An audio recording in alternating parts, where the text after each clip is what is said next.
Super state के बारे में पढ़ा रहा था। देखिएगा, जब भी आप लास्ट क्लास के अंदर सॉलिड स्टेट के बारे में स्टडी कर रहे थे तो उसमें आप यूनिट सेल के बारे में पढ़ रहे थे, ठीक है। सबसे पहले आप ये बताओ यूनिट सेल्स बनते कैसे हैं, स्पेस लैटिस के बारे में पढ़ा रहे, ये बनते कैसे हैं। तो केमिस्ट्री कहती है कि जब भी क्या होते हैं किसी सॉलिड के अंदर पार्टिकल्स का मतलब आप यहाँ तीन चीज़ों से ले सकते हैं। पार्टिकल्स का मतलब आप कह सकते हैं कि सॉलिड के अंदर एटम्स, क्या कह सकते हैं आयंस, और आप क्या बोल सकते हैं मॉलिक्यूल, ठीक है। जब आपस में क्या होते हैं अरेंज होते हैं, तो जब सारे पार्टिकल अगर एक ही दिशा में अरेंज हो तो केमिस्ट्री में इसको बोलते हैं वन डायमेंशनल। क्या बोलते हैं? वन डायमेंशनल बोलते हैं। जब पार्टिकल क्या होते हैं बेटा एक अरेंजमेंट, और पार्टिकल क्या होता है दूसरी दिशा में भी अगर पार्टिकल्स क्या होते हैं अरेंज होना स्टार्ट हो जाएं, तो देखिएगा पार्टिकल एक्स एक्सिस में तो अरेंज हो ही रहे हैं, पार्टिकल वाई एक्सिस में भी अगर अरेंज होने लग जाएं तो इसको बोलते हैं टू डायमेंशनल। क्या बोलते हैं? Two dimensional. अब टू डायमेंशनल जो होता है बेटा वो कई टाइप का होता है। कैसे होता है कि अगर मान लीजिएगा टू डायमेंशन में पार्टिकल्स को मिला दिया मैंने पार्टिकल को, तो केमिस्ट्री कहती है ये क्या बनेगा? यूनिट सेल बनेगा। अब अगर ये बेटा स्क्वायर हुआ तो ये क्या कहलाएगा? आपका बेटा स्क्वायर कहलाएगा, ठीक है। अगर इसकी शेप कैसी हुई बेटा? अगर इसकी शेप थोड़ी सी लंबी हुई तो क्या कहलाएगा? रेक्टेंगुलर टाइप का यूनिट सेल कहलाएगा। अगर इसकी थोड़ी सी शेप क्या होगी बेटा? इस टाइप की होगी तो तुमने पढ़ा होगा इसको क्या बोलते हैं? पैरेललोग्राम शेप बोलते हैं। अगर इसकी थोड़ी सी शेप क्या होगी बेटा? आप कहेंगे ऐसी शेप होगी जिसमें एंगल 90 डिग्री 60 डिग्री होता क्या कहलाएगा? आप कह सकते हैं इसको रोम्बस टाइप में शेप होगी। तो केमिस्ट्री में कैसे जब पार्टिकल्स टू डायमेंशन में होते हैं तो चार पार्टिकल्स को मिलाने के बाद अगर स्क्वायर बन रहा है तो स्क्वायर्ड डायमेंशनल क्या होगा? स्क्वायर्ड आपका यूनिट सेल कहलाएगा या स्क्वायर्ड लैटिस कहलाएगा। अगर आपका रेक्टेंगुलर बनेगा तो रेक्टेंगुलर कहलाएगा। अगर आपका क्या बनेगा बेटा यहाँ पर ऐसा पैरेललोग्राम बनेगा तो पैरेललोग्राम कहलाएगा। रोम्बस बनेगा तो रोम्बस टाइप का कहलाएगा। और अगर मान लो ऐसा बनता है इसमें रेक्टेंगल बनता है, रेक्टेंगल के बीच में क्या प्रेजेंट है? एक पार्टिकल प्रेजेंट है। मान लो मैं क्या करूँ कुछ को मिलाऊँ और मिलाने के बाद मैंने इस पार्टिकल को मिलाया, इस पार्टिकल को मिलाया, इस पार्टिकल को मिलाया, इस पार्टिकल को मिलाया। सपोज करिए एक रेक्टेंगल बन रहा है और उसके बीच में पार्टिकल है तो इसको बोलेंगे rectangular with one interior particle. Chemistry कहती है कि कई बार पार्टिकल्स को जब तीन दिशाओं में अरेंज करते हैं और एक्स एक्सिस में भी क्या करते हैं, वाई एक्सिस में भी, और क्या करते हैं जेड एक्सिस में पार्टिकल्स को अरेंज करते हैं। तो मैंने पार्टिकल्स को एक्स एक्सिस में अरेंज कर दिया, वाई एक्सिस में अरेंज कर दिया और जेड एक्सिस में अरेंज कर दिया। तो पार्टिकल देखिएगा एक्स में भी अरेंज होंगे, पार्टिकल देखिएगा ऊपर की तरफ क्या होंगे बेटा? वाई एक्सिस में भी अरेंज होंगे, पार्टिकल जेड में भी अरेंज होंगे।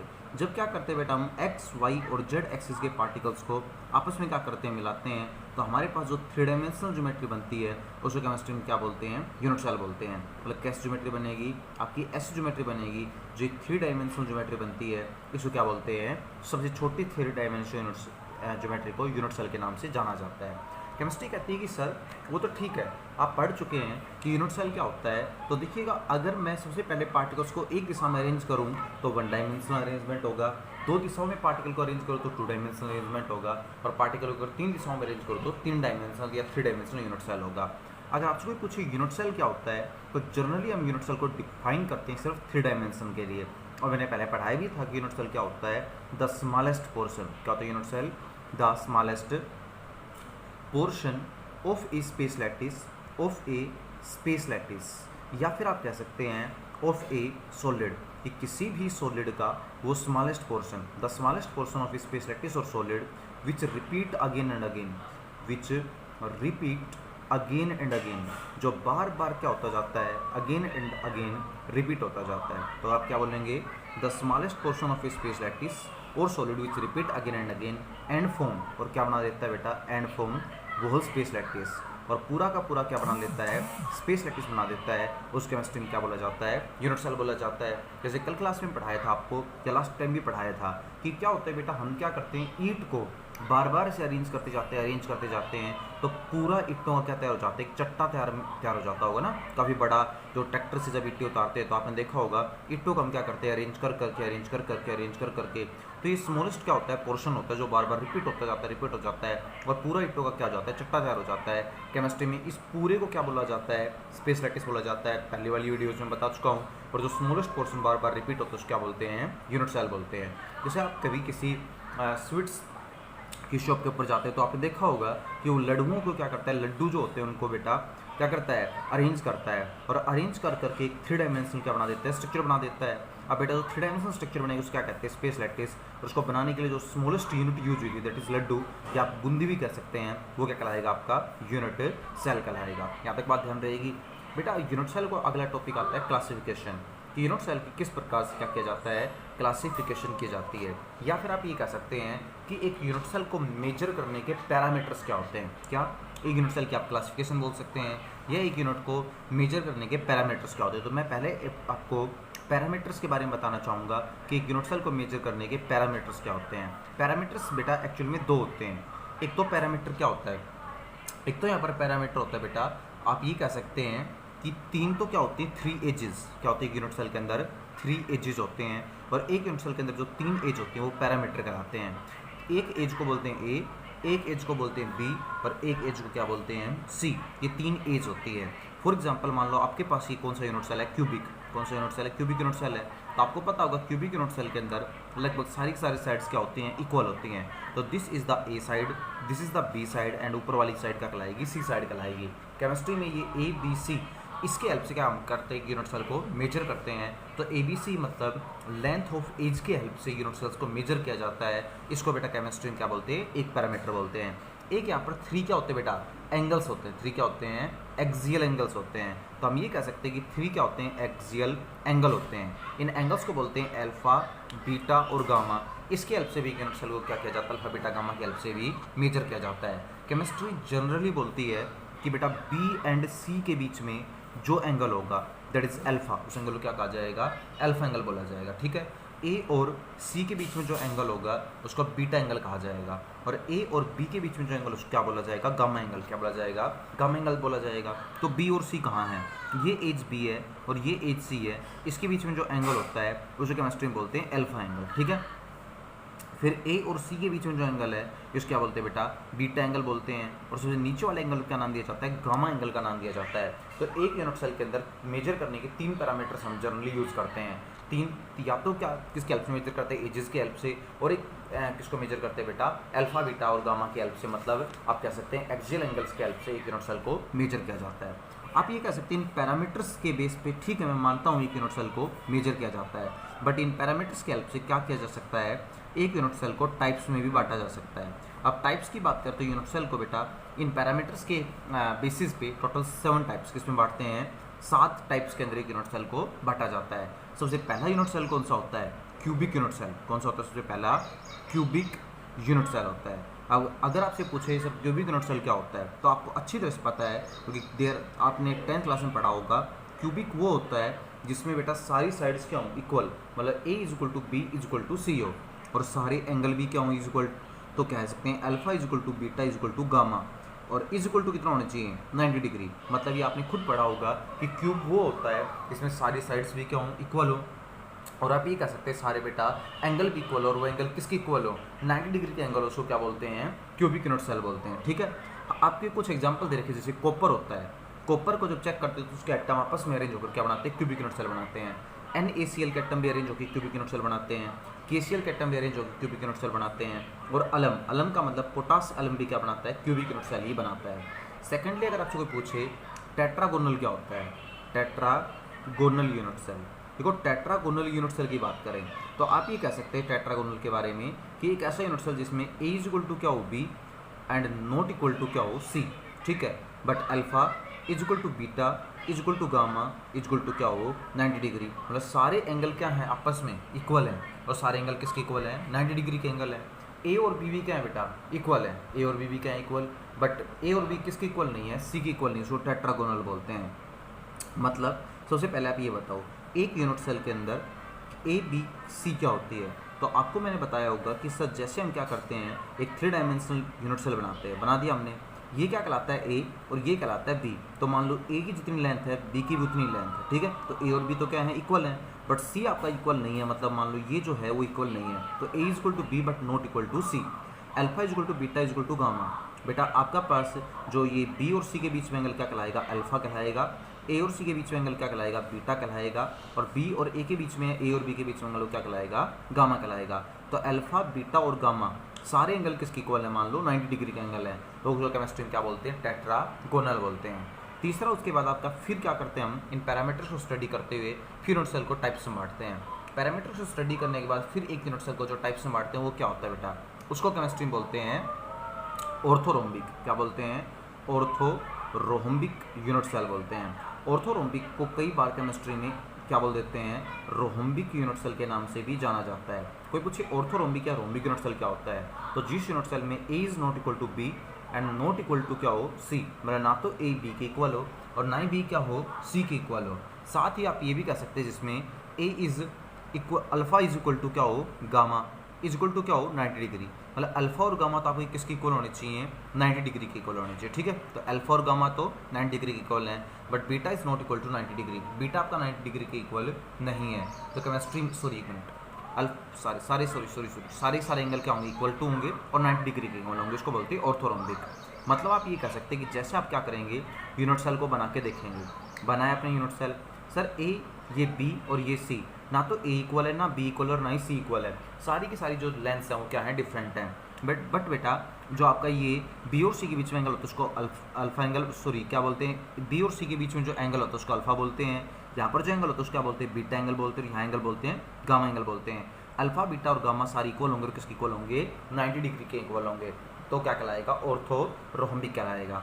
उसके बाद आपके पास फोर्थ कौन सा आता है, फोर्थ जो यूनिट सेल आता है वो आता है मोनोक्लिनिक। कौन सा आता है, मोनोक्लिनिक यूनिट सेल आता है। कोई पूछे सर एक बार बताओ मोनोक्लिनिक यूनिट सेल क्या होता है, तो एक ऐसा यूनिट सेल जिसमें A is not equal to B and is not equal to C. ना तो ए किसकी इक्वल होगा, बी के, और ना बी किसकी इक्वल होगा, सी के। साथ में अल्फा और बीटा, अल्फा और सॉरी गामा, ये दोनों एंगल तो 90 डिग्री के इक्वल होंगे, बट बीटा क्या होगा, नॉट इक्वल टू होगा। अब इसका अगर आप डायग्राम बना के देखोगे तो A is not equal to B is not equal to C. Alpha और गामा मतलब ये और ये दोनों एंगल तो कितने के इक्वल होंगे, 90 डिग्री के इक्वल होंगे, बट बीटा आपका 90 डिग्री के इक्वल नहीं होगा। क्या कहलाएगा, मोनोक्लिनिक कहलाएगा। पांचवा आपके पास आता है ट्राई क्लिनिक। क्या आता है, ट्राई क्लिनिक यूनिट सेल आता है। ट्राई क्लिनिक क्या कहलाता है, केमिस्ट्री में कहते हैं कि sir A is equal to, A is not equal to B is not equal to C.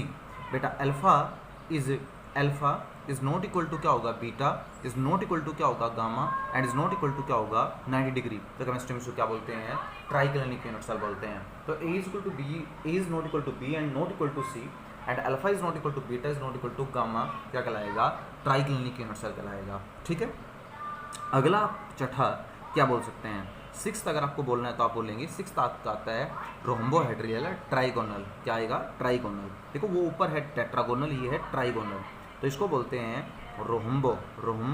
Rhombohedral.